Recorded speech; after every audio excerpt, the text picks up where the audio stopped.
Hi students, welcome to PhD Jobs and Admission. This is Gauri.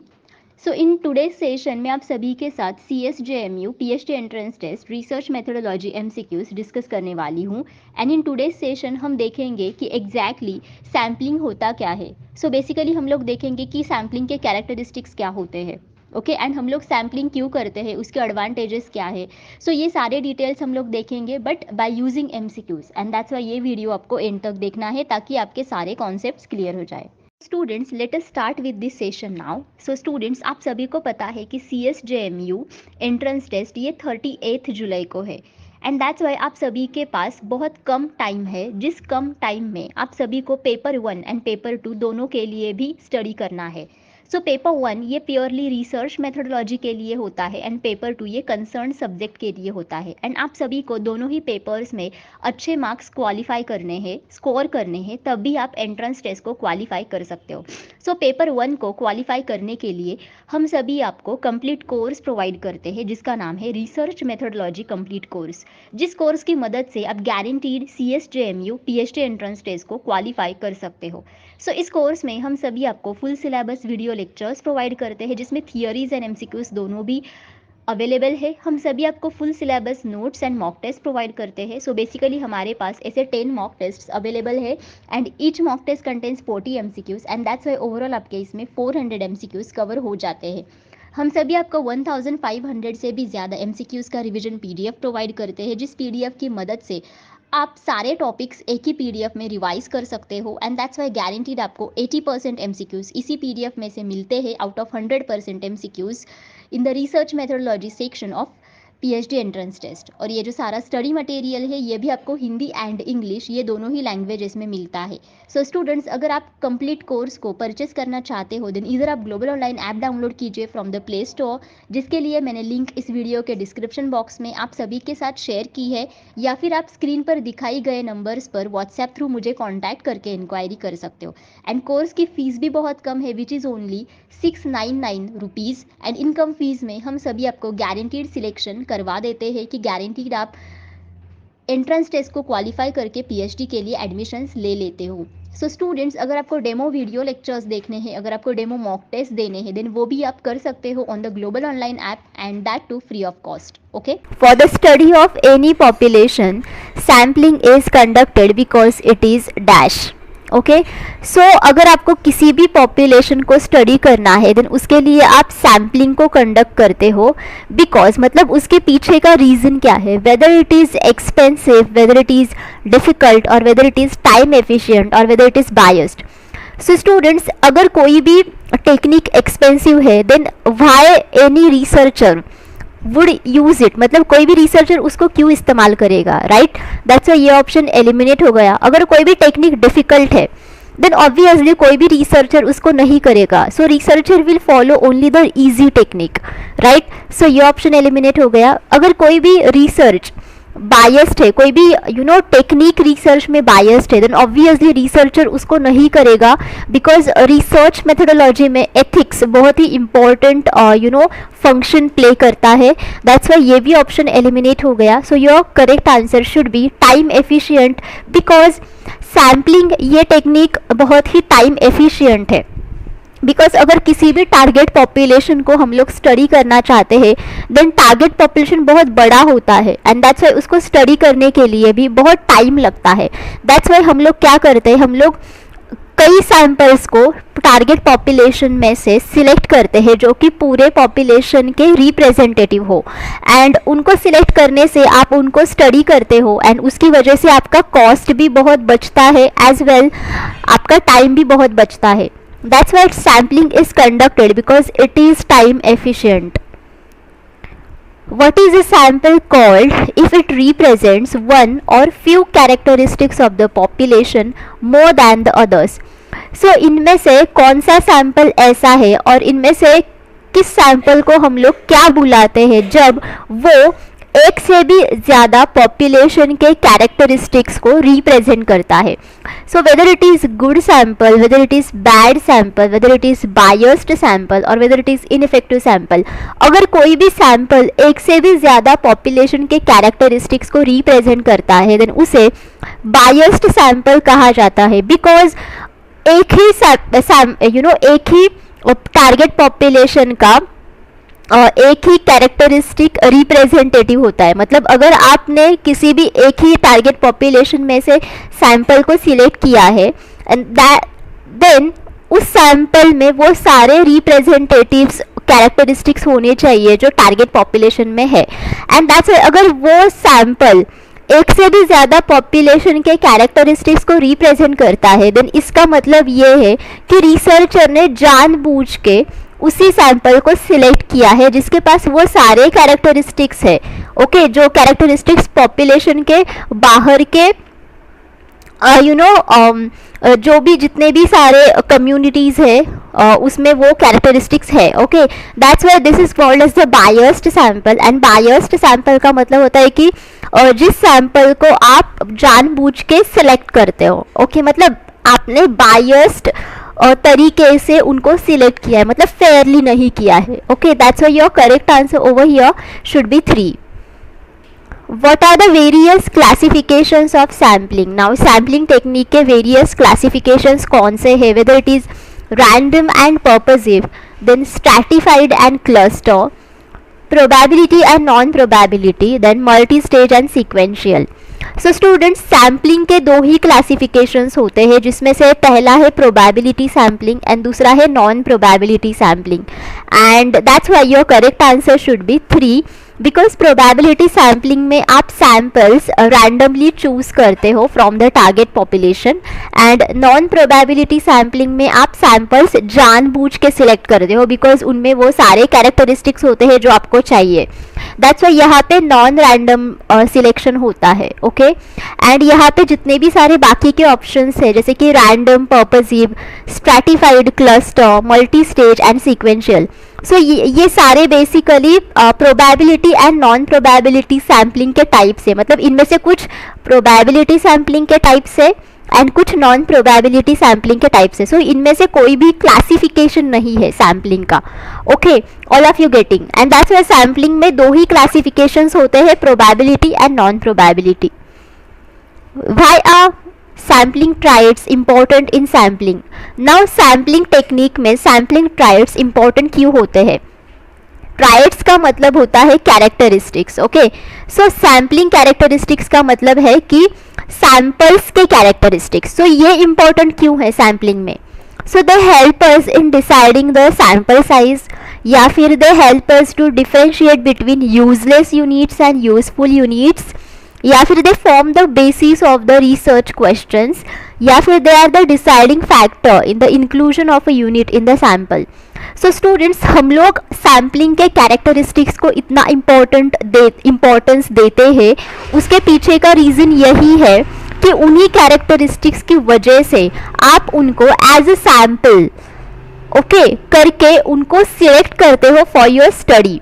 All of you getting? And that's why sampling triads ये हमारे लिए deciding factor है ताकि आप उनको as a sample करके select कर सको। Okay, that's why your correct answer should B 4. Population is called as dash where the members are identical to one another. So किसी भी population के members अगर एक दूसरे के साथ identical है then उस population को क्या कहा जाता है? So whether it is called as universe, whether it is called as heterogeneous population or homogeneous population or finite universe. So students, किसी भी population में अगर उसके members एक दूसरे के साथ identical है या फिर similar है या फिर उनके characteristics बहुत identical है, देन उस पॉपुलेशन को होमोजीनियस पॉपुलेशन कहा जाता है। जैसे कि हमने देखा है स्कूल्स में होमोजीनियस सोल्यूशन, हेट्रोजीनियस सोल्यूशन। सो होमोजीनियस सोल्यूशन ये बहुत ही अच्छा मिक्सचर होता है जिसके कंपोनेंट्स एक दूसरे के साथ बहुत अच्छे से घुल मिलते हैं। ओके, वैसे ही होमोजीनियस पॉपुलेशन में जो मेंबर्स होते हैं वो एक दूसरे के साथ आइडेंटिकल होते हैं, मतलब वो कैरेक्टरिस्टिक्स उनके साथ शेयर करते हैं, मतलब उनमें कॉमन कैरेक्टरिस्टिक्स होते हैं। दैट्स व्हाई उसे होमोजीनियस पॉपुलेशन कहा जाता है। एंड जो हेट्रोजीनियस पॉपुलेशन होता है उसमें मेंबर्स एक दूसरे के साथ आइडेंटिकल नहीं होते हैं। सो बेसिकली उनके कैरेक्टरिस्टिक्स काफ़ी डिसिमिलर होते हैं। Okay, that's why your correct answer should B 3, that is homogeneous population. Which of the following are the characteristics of a good sample in research? ना यहाँ पे आपको ए से ई तक काफ़ी सारे कैरेक्टरिस्टिक्स दिए हैं सैंपल के। ओके, सो इनमें से हमें गुड सैंपल के कैरेक्टरिस्टिक्स को आइडेंटिफाई करना है। So first is readily accessible, मतलब आप रेडिली उसको एक्सेस कर सकते हो। Representative of population characteristics, serving the personal consideration of the researcher, यानी कि रिसर्चर का जो पर्सनल कंसिडरेशन है, सो अकॉर्डिंगली आप उसको सिलेक्ट करते हो। Then precision and accuracy in approximating the parameters, मतलब जो पैरामीटर्स आपने डिसाइड किए हैं, जिन पैरामीटर्स की वजह से आप सैंपल को चूज कर रहे हो, सो उन पैरामीटर्स को डिसाइड करने की जो प्रिसीजन होती है एंड जो एक्यूरेसी होती है वो। Then freedom from bias. So students, जो गुड सैंपल होता है उसमें वो सारे कैरेक्टरिस्टिक्स होने चाहिए जो पॉपुलेशन में है, and that's why it should be the representative of population characteristics. So B एक उसका कैरेक्टरिस्टिक है। Then precision and accuracy in approximating the parameters, ये भी एक उसका कैरेक्टरिस्टिक है, बिकॉज हम लोग सैंपल को चूज करते हैं because of its proper characteristics, right. And उन कैरेक्टरिस्टिक्स को असाइन करने के लिए हमें पैरामीटर्स की ज़रूरत पड़ती है। पैरामीटर्स यानी कि वेरिएबल्स की वैल्यूज़। सो उन वेरिएबल्स के वैल्यूज़ को असाइन करने की जो तरीका होता है उसमें काफ़ी सारी प्रिसीजन होनी चाहिए एंड एज वेल एक्यूरेसी होनी चाहिए। Okay, so this is one of the good characteristic of the good sample. And as well it should be free from bias, मतलब उसमें कोई भी बायस नहीं होना चाहिए। It should be fair, okay, because ये एथिकल है and it is mandatory. That's why your correct answer should be 2, because B, D and E only are the characteristics of a good sample in research. Which of the following is true about sampling? Now इनमें से कौन सा sampling के लिए सही option है और सही स्टेटमेंट है? Sample is a part of population, sampling saves time, money and energy, sampling helps in estimating sampling error, then all of the above. So students, ये सभी ऑप्शंस करेक्ट है सैम्पलिंग के बारे में, बिकॉज सैम्पल तो population का part है ही, because आप पॉपुलेशन में से ही सैम्पल को सिलेक्ट करते हो। एज वेल सैम्पलिंग हमारा time, money and energy save करता है, this is correct. As well sampling हमें हेल्प करता है ताकि हम सैम्पलिंग एरर को एस्टिमेट कर सकें। सैम्पलिंग एरर का मतलब होता है कि एरर जो सैम्पलिंग और टेक्निक की वजह से आती है, या फिर गलत सैम्पल साइज को चूज करने की वजह से, या फिर गलत सैम्पलिंग टेक्निक को यूज करने की वजह से आती है। दैट्स व्हाई सैम्पलिंग एरर अगर आपको एस्टिमेट करना है, देन उसका एक ही तरीका है कि आप सैम्पलिंग टेक्निक का इस्तेमाल करो। Okay, that's why your correct answer should B 4. Sampling cases means, now what is the meaning of sampling cases? Sampling using a sampling frames, then identifying people who are suitable for research, literally the researcher's briefcase, sampling of people, newspapers, television programs, etc. So students, sampling cases का मतलब होता है कि आप कौन से objects को as a sample करके सिलेक्ट कर रहे हो in your study. So I mean to say कि जैसे कि आप लोगों को सिलेक्ट करते हो, जैसे कि आप किसी भी ऑब्जेक्ट को सिलेक्ट करते हो, so that object could be anything, जैसे कि इलेक्ट्रिक डिवाइस हो, या फिर टेलीविजन प्रोग्राम्स हो, या फिर न्यूज़पेपर्स हो, या फिर हाउसेस हो, या फिर सिटीज़ हो, या फिर जियोग्राफिकल एरियाज हो, anything. So it is called as sampling cases, and that's why your correct answer should be 4. Okay, sampling of people, sampling of newspapers, sampling of television programs. So all of these are the sampling cases. And sampling frames का मतलब होता है कि sampling frames ये एक group होता है जिसमें जितने भी सारे सैंपल्स आपने सिलेक्ट किए हैं, सो वो सारे सैंपल्स आप अपने स्टडी के लिए इस्तेमाल कर रहे हो। Okay, so this is called as the sampling frame, and we are going to see this again in the next part of this video, so don't worry. So the correct answer for this is 4. The aggregate of all the units pertaining to a study is called. Now जितने भी units है, okay, जो study के लिए relevant है, जो study में हम लोग यूज़ करने वाले हैं और जो स्टडी के लिए बहुत इंपॉर्टेंट है, so the aggregate of all the units is called what? So whether it is called as population और यूनिवर्स और यूनिट और सैम्पल या फिर फ्रेम, सो उसे पॉपुलेशन या फिर यूनिवर्स कहा जाता है बिकॉज जितने भी सारे यूनिट्स होते हैं which are relevant to the study, okay, and उनको अगर आप इकट्ठा करोगे then obviously it will make a population because population में से ही आप यूनिट्स को बनाते हो, that we will see in the next part, so don't worry. So that's why your correct answer over here should be population या फिर universe, okay, जहाँ से आप यूनिट्स को सिलेक्ट करते हो. सो that's why your correct answer should B 1. The population to be sampled is divided into units are known as. So जिस population में से आपको सैम्पल्स को चूज़ करना है, सो उस पॉपुलेशन को डिफरेंट यूनिट्स में डिवाइड किया जाता है. सो उस यूनिट्स को क्या कहा जाता है? So whether it is called as sampling frame या फिर सैम्पलिंग एरर या फिर सैम्पलिंग गैप या फिर सैम्पलिंग यूनिट्स. सो स्टूडेंट्स, ऐसे यूनिट्स को सैम्पलिंग यूनिट्स कहा जाता है, जो कि मैंने पिछले ही क्वेश्चन में आपको बताया कि जिस पॉपुलेशन के बारे में आपको स्टडी करना है देन उस पॉपुलेशन को अगर आप डिफरेंट यूनिट्स में डिवाइड करते हो देन उसे सैम्पलिंग यूनिट्स कहा जाता है. Okay, all of you getting?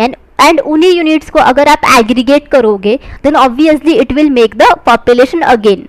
Okay, and what is sampling frame? So sampling frame में जितने भी सारे सैम्पल्स होते हैं वो सैम्पल्स आपने स्टडी के लिए यूज़ किए हैं या फिर आप स्टडी के लिए यूज़ करने वाले हो. ओके, सो सैम्पलिंग फ्रेम में वो सारे सैम्पल्स होते हैं. And sampling error is the error which is occurred due to the wrong selection of sampling technique and as well wrong selection of sample size. Sampling gap यानी कि अगर आप किसी भी प्रकार के सैम्पलिंग टेक्निक को यूज़ कर रहे हो in your research process then उस सैम्पलिंग टेक्निक को यूज़ करने के लिए जितने भी सारे प्रोसीजर्स की आपको ज़रूरत पड़ती है, सो उसमें किसी भी तरीके से गैप अगर आ गई है then that gap.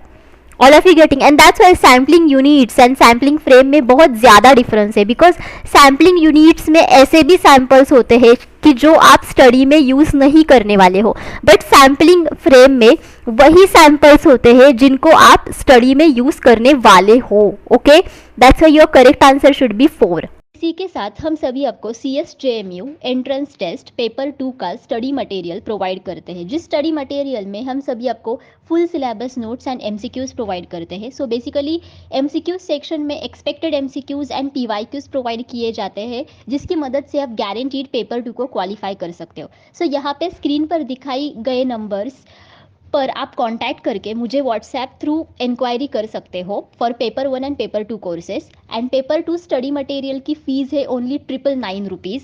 And income fees में आप सभी लोग पेपर 2 को भी गारंटीड क्वालिफाई कर सकते हो बिकॉज इसके लिए भी हम सभी आपको गारंटीड सिलेक्शन करवा देते हैं. सो स्टूडेंट, स्क्रीन पर दिखाई गए जो सब्जेक्ट्स है, सो इन सारे सब्जेक्ट्स के ऊपर हमारे पास स्टडी मटेरियल अवेलेबल है. अगर आपको किसी भी और सब्जेक्ट के लिए स्टडी मटेरियल चाहिए देन उसके लिए आप मुझे कमेंट करके पूछ सकते हो. So students, thank you for watching this session. I hope all of you understood जितना भी मैंने इस वीडियो में आप सभी के साथ डिस्कस किया है, but still if you have any doubts आप मुझे कमेंट बॉक्स में पूछो. ओके